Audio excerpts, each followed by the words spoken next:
आदित्यनाथ यहां पर पहुंचे हैं और इस वक्त संबोधित कर रहे हैं।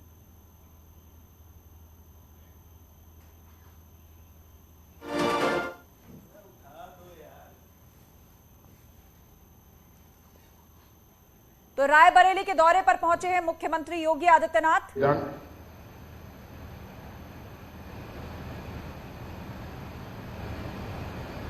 फिरोज गांधी स्मारक कॉलेज से जुड़े हुए प्रबंध समिति के सभी पदाधिकारी, महाविद्यालय के सभी यहाँ के प्राचार्य और अन्य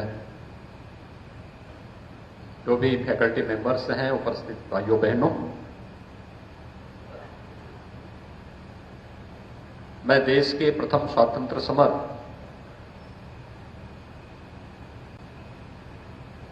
के अमर नायक, जिन्होंने इस पूरे अवध क्षेत्र को लगभग 1.5 वर्ष तक अंग्रेजों की प्राधीनता से मुक्त करके आजादी का एहसास आजादी से 90 वर्ष पहले ही करा दिया था, ऐसे राणा बेनी माधव वत्स सिंह जी को उनकी 218वीं जयंती के अवसर पर नमन करते हुए उन्हें विनम्र श्रद्धांजलि भी अर्पित करता हूं। मैं इस अवसर पर अभिनंदन करता हूं आज के समारोह के विशिष्ट अतिथि सूबेदार मेजर श्री संजय कुमार जी का, जिन्हें भारतीय सेना ने अपना सर्वोच्च सम्मान परमवीर चक्र से सम्मानित किया है। हम सब जानते हैं, युद्ध काल में अपना सर्वोच्च शौर्य और पराक्रम दिखाने वाले भारतीय सेना के जवानों को यह सम्मान मिलता है, और उसमें भी बिरले ही जो इतना उत्कृष्टतम प्रदर्शन करते हैं। कारगिल युद्ध इस देश पर पाकिस्तान के द्वारा 1999 में थोपा गया था। भारतीय सेना के लिए विषम परिस्थिति थी, लेकिन उन विषम चुनौतीपूर्ण परिस्थितियों का सामना करते हुए भी हमारे सैनिकों ने इस अदम्य साहस, पराक्रम और शौर्य का परिचय दिया। उसकी परिणति थी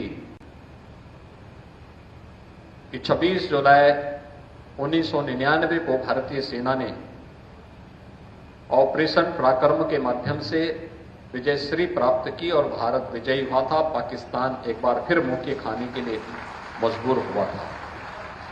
आज यहां पर सूबेदार मेजर संजय कुमार जी इस कार्यक्रम में उपस्थित हुए हैं। मैं उनका हृदय से अभिनंदन करता हूं और मुझे विश्वास है कि उनका शौर्य और पराक्रम हमारी वर्तमान पीढ़ी उससे अवश्य प्रेरणा प्राप्त करेगी। यहां पर स्मारक समिति ने अन्य महानुभावों को भी सम्मानित किया है, जिन्होंने जीवन के अलग अलग क्षेत्र में कार्य किया है। कोई साहित्य के क्षेत्र में, कोई सेवा के क्षेत्र में, कोई तकनीक के क्षेत्र में। उन सभी महानुभावों का भी मैं इस अवसर पर हृदय से बधाई देता हूं और विश्वास करता हूं कि उनकी जो प्रतिभा है, उस प्रतिभा से अनेक वर्तमान हमारी पीढ़ी प्रेरणा प्राप्त करेगी। भाइयों बहनों, हम सब जानते हैं कि देश अपनी सदियों की गुलामी के दौरान कभी चैन से नहीं बैठा। देश के अलग अलग भूभाग में आजादी के लिए एक छटपटाहट देखने को मिलती थी, लेकिन संगठित लड़ाई नहीं हो पाती थी। हम सब मिलकर के, पूरा पश्चिम उत्तर दक्षिण सभी मिलकर के एक साथ विदेशी हुकूमत को भारत से उखाड़ फेंकें, यह अवसर बहुत कम देखने को मिलता था, नहीं हो पाता था। और उसकी शुरुआत हुई थी 1857 में। यद्यपि देश हर समय लड़ता रहा। पृथ्वीराज चौहान का जो संग्राम था वह उसी विदेशी हुकूमत के खिलाफ था। महाराणा प्रताप हो, छत्रपति शिवाजी महाराज हो, गुरु गोविंद सिंह जी महाराज हो, ये उसी विदेशी हुकूमत की जड़ों को उखाड़ने के लिए ही वह युद्ध था। और वह निर्णायक स्थिति हम सबके सामने आई थी 1857 को, जब एक साथ पूरे देश के अंदर अलग अलग स्थानों पर, कहीं मंगल पांडे के द्वारा इसकी शुरुआत भले बैरकपुर से प्रारंभ की गई हो, लेकिन उत्तर प्रदेश 1857 के प्रथम स्वातंत्र समर की भूमि बनी। उत्तर प्रदेश से ही इसकी शुरुआत होती है।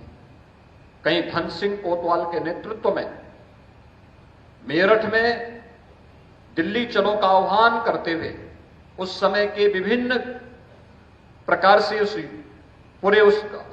प्रथम स्वातंत्र समर को, आंदोलन को नेतृत्व दिया जा रहा है। कहीं बलिया ने तो 1942 में अपने आप को स्वतंत्र घोषित कर दिया था। उसी प्रकार से झांसी की रानी लक्ष्मीबाई 1857 में इस लड़ाई को लेकर के जहां झांसी में इसको नेतृत्व दे रही थी, तो कानपुर बिठूर से त्यात्या टोपे के नेतृत्व में प्रथम स्वातंत्र समर आगे बढ़ता हुआ दिखाई दे रहा था। अलग अलग क्षेत्रों में, और अवध क्षेत्र में जिस अमर नायक ने इस प्रथम स्वातंत्र समर को नेतृत्व दिया था, वह नाम था राणा बेनी माधव बख्श सिंह जी का, जिन्होंने 1.5 वर्ष तक इस पूरे क्षेत्र को अंग्रेजों की दास्ता से मुक्त करके उस कालखंड में आजादी का एहसास आजादी के 90 वर्ष पहले ही इस क्षेत्र के नागरिकों के अंदर करवा दिया था। और इस अवसर पर जब हम राणा बेनी माधव बख्श सिंह जी को स्मरण कर रहे हैं, तो उनके अमर सेनानी वीरा पासी को कौन विस्मृत कर सकता है। वीरा पासी ने भी उनके साथ मिलकर के इस पूरे आंदोलन को एक रूप दिया। हजारों सैनिक शहीद हुए, लेकिन उन्होंने कहीं भी आजादी के लिए आजादी से कम कुछ भी स्वीकार नहीं, इसको लेकर के वे निरंतर लड़ते रहे, निरंतर कार्य करते रहे। 1857 में प्रथम स्वातंत्र समर से जो आजादी की चिंगारी फूटी थी, वो निरंतर चलती रही। 1922 में गोरखपुर के चौरी चौरा में, 1925 के लखनऊ के काकोरी में, और ऐसे अनगिनत स्थानों पर 1947 के पहले उत्तर प्रदेश के अंदर भी, देश के अंदर भी, देश की आजादी के लिए आम जनमानस का, स्थानीय नेतृत्व और देश के नेतृत्व के एक आजादी की ये लड़ाई निरंतर जारी रही। और उसी की परिणति थी कि अंततः 15 अगस्त 1947 को देश को स्वाधीनता प्राप्त होती है।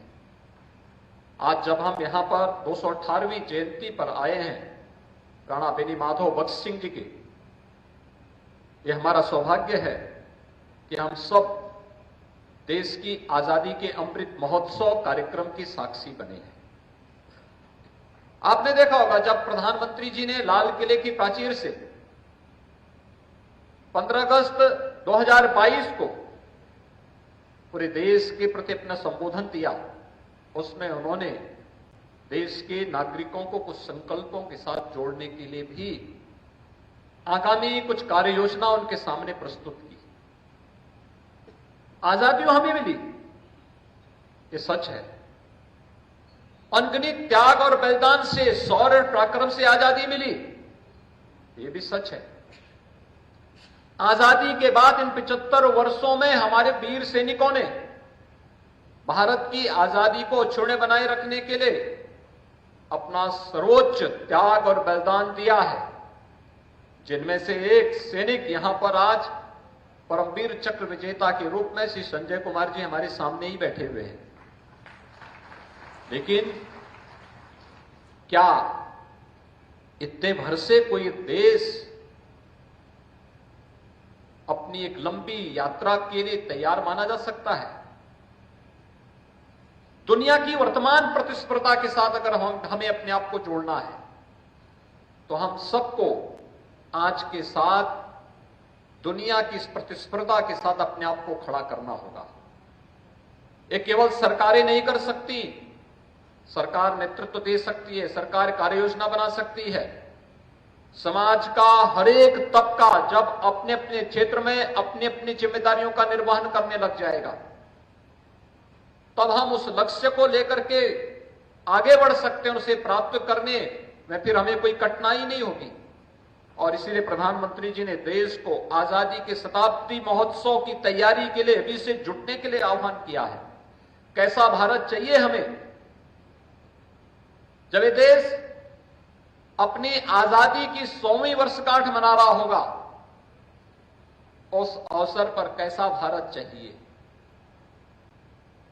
एक सशक्त और समर्थ भारत, दुनिया की सबसे बड़ी अर्थव्यवस्था के रूप में गिना जाने वाला भारत, गरीबी, किसी भी प्रकार की विषमता, अव्यवस्था, अराजकता से मुक्त भारत, और दुनिया के अंदर भारत की उत्तर से दक्षिण, पूरब से पश्चिम, इन सभी सीमाओं को क्षुण्ण बनाए रखते हुए एक ऐसे भारत को जो दुनिया का नेतृत्व करता हुआ दिखाई दे, विश्व मानवता के लिए शांति और सौहार्द का एक नया संदेश लेकर के चल रहा हो, ये वही भारत हमें चाहिए। लेकिन शांति और सौहार्द बिना शौर्य और पराक्रम के कभी नहीं आ सकती है। ये हर भारतवासी को सोचना पड़ेगा और इस दिशा से हम सबको उसकी तैयारी के लिए अपने आप को लगना पड़ेगा। ये मेरा सौभाग्य है कि मुझे 2 वर्ष पहले भी इस कार्यक्रम में भागीदार बनने का अवसर प्राप्त हुआ था, और उस समय भी मैं इन कार्यक्रमों के साथ जुटा था। लेकिन विगत 2-2.5 वर्ष आप सबने देखे हैं किस प्रकार के संक्रमण काल के दौर से पूरा देश और पूरी दुनिया और पूरी मानवता गुजरी है। इस सदी की सबसे बड़ी महामारी कोरोना ने कैसे मानवता के सामने संकट खड़ा किया। दुनिया के अंदर लाखों लोग इस बीमारी से काल कलवित हुए, लेकिन तब भी बिना रुके, बिना टिके प्रधानमंत्री मोदी जी के नेतृत्व में भारत की यात्रा अनवरत रूप से आगे बढ़ रही है। इस अनवरत यात्रा में आपने देखा होगा कि सरकार ने तकनीक का बेहतरीन उपयोग करते हुए आम जन तक अपनी संवेदनाओं को पहुंचाने का काम किया। अक्सर होता है जब हम तकनीक के जितने नजदीक होते हैं उतने ही तकनीक हमें संवेदनहीन भी बना देती है। लेकिन कोरोना कालखंड में तकनीक के साथ साथ सरकार की संवेदना जब दवा के रूप में, ट्रीटमेंट के रूप में, टेस्ट के रूप में, ट्रेस के रूप में और राशन के रूप में प्रत्येक गरीब तक पहुंचा है, तो स्वाभाविक रूप से भारत कोविड प्रबंधन का बेहतरीन केंद्र के रूप में दुनिया के सामने प्रस्तुत हुआ है। ये चीजें हमें दिखाती हैं तकनीक भले ही कितनी भी इंप्रूव हो जाए, कितनी भी बेहतरीन हो जाए, वह समाज की आवश्यकता है। लेकिन हम तकनीक के पीछे पड़ करके अपनी संवेदनाओं को न खो दें, यह भी आज की सबसे बड़ी आवश्यकता है। और उस संवेदना के साथ जोड़ते हुए किन कारणों से देश गुलाम हुआ था उस पर मंथन करते हुए आज कार्य किए जाने की आवश्यकता है। आज हम इस सभागार में हैं, यह एक महाविद्यालय है और मैं प्रदेश भर के सभी कॉलेजेस से कहूंगा, केवल डिग्री बांट देना हमारा काम नहीं। कोरोना कालखंड में प्रधानमंत्री जी ने देश को एक राष्ट्रीय शिक्षा नीति दी है। राष्ट्रीय शिक्षा नीति हमारे युवाओं को आगे बढ़ने का एक बेहतरीन मंच प्रदान कर रहा है। लेकिन हमारी सबसे बड़ी समस्या क्या हो गई? हम लोगों ने शोध को आगे बढ़ाने में हमेशा गुरेज रखा है। हम केवल अपने को डिग्री बांटने तक सीमित कर दिए। आजादी के अमृत महोत्सव के इस कार्यक्रम के दौरान हम लोगों की जिम्मेदारी बनती थी कि स्थानीय स्तर पर हम लोग उन सभी ज्ञात अज्ञात सेनानियों को ढूंढें जिन्होंने आजादी की इस लड़ाई में योगदान किया। मैं देख रहा था यहां पर कि राणा बेनी माधव बख्श सिंह जी को हम याद करते हैं, उनका स्मरण करते हैं। बीरा पासी को हम स्मरण करते हैं, वे उनके अमर सेनानी थे। लेकिन हजारों लोग जो शहीद हुए थे, हजारों सैनिक जो शहीद हुए थे प्रथम स्वतंत्र समर में अवध क्षेत्र में, उनके नाम क्यों गायब हो गए? क्या यह शोध का विषय हमारे लिए नहीं बनना चाहिए? क्या हमने गांव-गांव में जाकर के, स्थानीय स्तर पर जाकर के, क्या कभी इन सभी बातों को वहां पर जानने का अवसर प्राप्त किया? बहुत सारी जगहों में, लोक गाथाओं में, लोकगीतों में, लोक परंपराओं में, कथा में, वहां की परंपरा में, वहां की बोलचाल की भाषा में, ये सब कुछ प्राप्त होता है, सब कुछ मिलता है, लेकिन उसको संकलन करने का दायित्व किसका? ये भी हमारी शिक्षण संस्थाएं अगर कर लें, केवल सरकार के भरोसे छोड़ करके नहीं कि जब सरकार किसी संस्था को जिम्मेदारी देगी तब हम करेंगे। ये तो हमारे हर स्कूल कॉलेजेस के जितने वहां के शिक्षक हैं, उनके फाइनल ईयर के जो छात्र हैं, जिन्हें अपना प्रोजेक्ट तैयार करना, उनकी जिम्मेदारी बनती है कि हम अपने प्रोजेक्ट का हिस्सा बनाएं। अलग अलग गांव को, अलग अलग क्षेत्र को, अलग अलग विकास खंड को, अलग अलग जनपदों को उसका केंद्र बिंदु बना करके, अब राजनीति का समय नहीं, अब कुछ ठोस कर गुजरने की आवश्यकता है। और हर व्यक्ति अगर अपने अपने क्षेत्र में कुछ ठोस करने की व्यवस्था कर सके, कुछ डॉक्यूमेंट तैयार कर सकें, तो हम अपने आने वाली पीढ़ी के लिए कुछ दे सकते हैं। विकास खंड स्तर पर, ग्राम पंचायत स्तर पर, न्याय पंचायत स्तर पर, जनपद स्तर पर, नगर निकाय के स्तर पर हम बता सकते हैं कि देखिए फलानी फलानी जगह ये महापुरुष थे, इन्होंने उस समय ये किया था, उसका प्रमाण ये है। बहुत सारी जगह ताम्रपत्र होंगे मौजूद, हमें उनको ढूंढने की आवश्यकता है। बहुत सारी जगह पुरानी पांडुलिपियां होंगी, हमें उन पांडुलिपियों को ढूंढने की आवश्यकता है, हमें बताने की आवश्यकता है कि